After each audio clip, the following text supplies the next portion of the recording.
जब हम सेवा की बात करते हैं, एक होती है घर की सेवा, एक होती है ऑफिस की सेवा और एक होती है ईश्वरीय सेवा। तीनों सेवाओं में क्या अंतर है? इस ईश्वरीय विश्वविद्यालय में पढ़ाई के 4 सब्जेक्ट हैं जी। और उसमें पहला सब्जेक्ट है ज्ञान, हाँ जी। ईश्वरीय ज्ञान। दूसरा है परमात्मा के साथ संबंध, जिसको हम योग कहते हैं।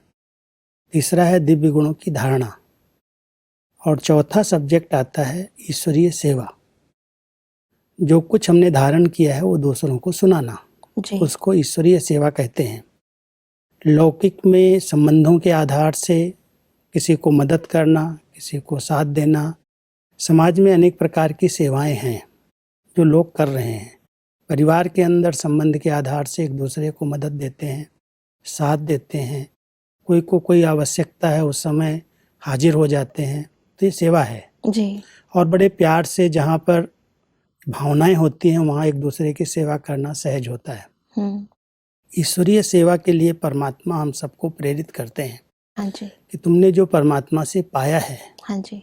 जो तुमने अपनी इतनी श्रेष्ठ जीवन बनाई है, वो दूसरों को सुना करके, उनके संपर्क में आकर के उनको ये ज्ञान का दान करो, गुणों का दान करो, शक्तियों का दान करो। ये सेवा है और इस सेवा के रिटर्न में तुम बच्चों को बहुत दुआएं मिलेंगी।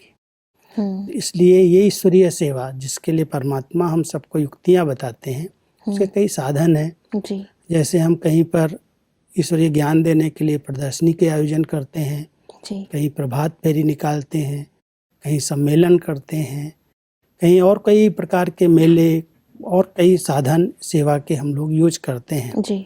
तो परमात्मा हम सबको सेवा की भिन्न भिन्न युक्तियाँ बताते हैं। जी। जी। आज भी उसी से संबंधित युक्तियाँ बताई गई।